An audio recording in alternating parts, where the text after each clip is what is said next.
very much connected to the next documentary I'm going to talk about, which is MoviePass, MovieCrash, which just premiered on HBO Max.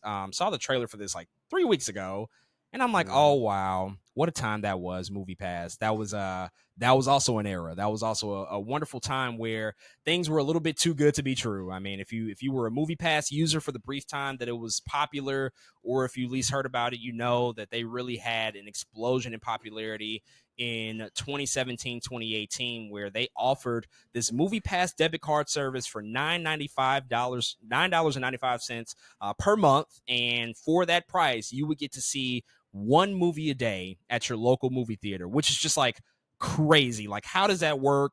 The math ain't mathing. And everybody had the same questions. Like, there's no way that this can be sustainable. And even myself, when I was very much researching the company and ultimately becoming a MoviePass customer, I'm like, there's no way that this can last, because movie tickets and the amount of the amount of money that it takes to produce movies, and ultimately the return that comes back to companies. I mean, it just didn't make sense, because movie tickets typically have only gotten more expensive. And in New York, for example, even when I first moved out here in 2016, movie tickets were already super expensive. They were maybe like $15 minimum, and so how are you paying $10 per month to see one movie a day? But ultimately the company created the structure where they would essentially eat the cost of the difference. What you would spend the price of one movie ticket using MoviePass one time on your subscription. Everything else they would have to eat based on how many people used it and how frequently they used it.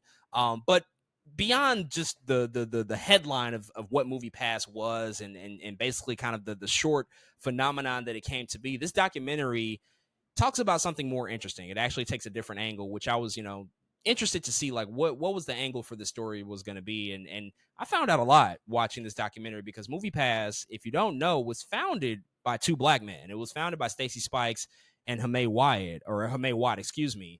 These were two black entrepreneurs who really wanted to just change the dynamic of movie going. They were movie lovers, especially Stacey Spikes himself. He was a big movie lover. His partner, Hamay Watt, was more of an investor and was very much an entrepreneur and built companies from the ground up. So they joined forces to just create a new way to go to the movies and allow people to see more movies that they would typically not be able to see, or just discover movies that they otherwise wouldn't see, and create the subscription-based service, which hadn't really been done before. And us as frequent A-list users from AMC, like, this did not exist before MoviePass. There weren't movie subscription service. Well, there was one, but most of them were international. This was like the first big one that got launched domestically. And so they had this passion, they had this dream, and ultimately the company started to acquire some success. However, they did have an investor who was giving them money, but the investor felt like that the growth needed to happen quicker. And because of that, the investor said, hey, we need to bring on some new people to the board of directors to help lead and guide the vision of this company into the future, to allow us to acquire more money. Because right now we're still just sort of losing money, which, you have to do in terms of entrepreneur startup businesses. You have to lose money for a while before you can make money. But in doing so, in making that decision, and in basically giving them an ultimatum to bring on new leadership, or ultimately lose that funding from this investor, that led to them bringing on Mitch Lowe and Ted Farnsworth, two white corporate workers who got onto the company, and within a very, very short amount of time, pretty much drove MoviePass into the ground. They essentially outed Stacey Spikes and Hamay Watt within very few short amount of time of them taking over leadership. I think it was in under a year. They pretty much outed both of them and basically took over control of the entire company. And that was actually where the $9.95 per month, idea came from. It was from Mitch Lowe and Ted Farnsworth. That was their idea, to try to grow subscribers quickly, to try to make this super popular quickly instead of playing the long game. But in the process of doing so, they were burning through all of the money that they were getting invested into the company. I mean, we're talking millions and millions and potentially even hundreds of millions of dollars. Because you got to think, if people signed up for the service, they were actually taking advantage of the service, unlike many other subscriptions where you might sign up for something and you don't actually use it. And that's how companies make their money. If you have a gym membership and you don't go to the gym that often, they make their money because you're not actually using the services provided to you. That's not the case with MoviePass. People signed up for it and they used it exorbitantly. They took advantage of that shit wholeheartedly. I was one of them. I was seeing so many movies. That kickstarted a new era for my life that, I haven't looked back since, where it's like, I'm going to the movies all the time because it's at my disposal. And they didn't plan for that. They didn't prep for that. And because of that, MoviePass ultimately just tanked and went into the ground in a very short amount of time. And this documentary just shines a light on the ridiculous scam artists I think that Mitch Lowe and Ted Farnsworth were. These guys did not know what they were doing. They were not equipped to run this, and they took the vision of two black entrepreneurs and fucking killed it, essentially, which is just a shame to think about.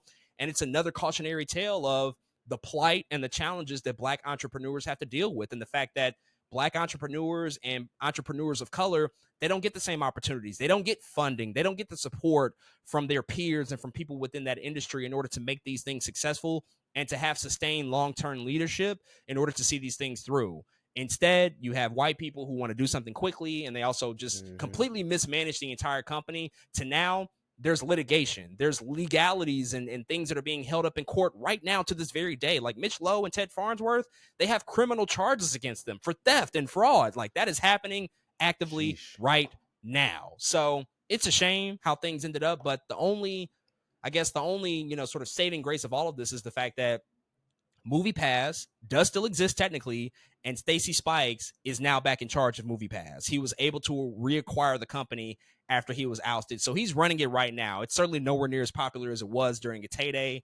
It had millions of subscribers at one point, but Stacy Spikes is obviously a guy who has a vision, a long-term vision, and so maybe one day MoviePass can reach its former glory and maybe even exceed what it used to be, which is going to be difficult because things like AMC A-List do exist now, and Regal has its own membership. Alamo Drafthouse has its own membership. All of these things have been created because of MoviePass, and so it was a revolution. But I'm rooting for Stacey Spikes. I'm rooting for him to be able to take the company hopefully in new directions. And I would definitely check this out and watch this if you're interested in just seeing businesses and startups and how entrepreneurs, of color and black entrepreneurs just deal with challenges, and just something just to remind us of just the realities of the world that we deal with, especially from a business perspective. It was pretty fascinating.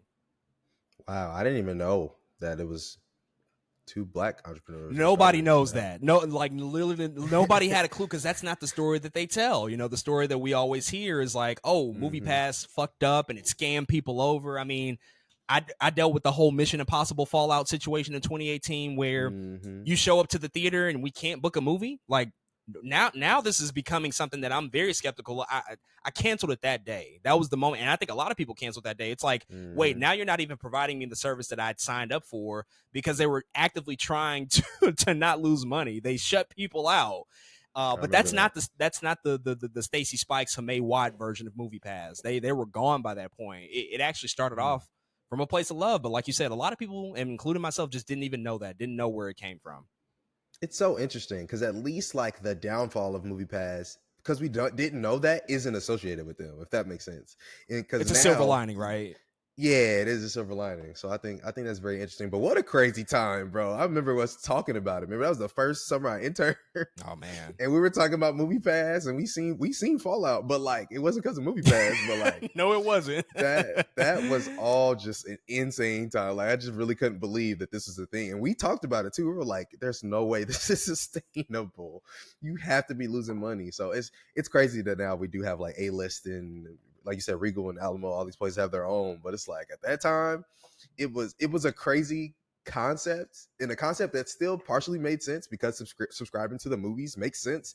But from a financial standpoint of a business, it was like, what are y'all doing? What is going on? Like, we need to know what's happening. But yeah, man, it's so interesting. I can't wait to watch that at all. Like I have to check it out, man, because yeah, just insane. Absolutely. It was definitely a very, very informative watch. I would encourage anybody to check it out. It's on Max right now.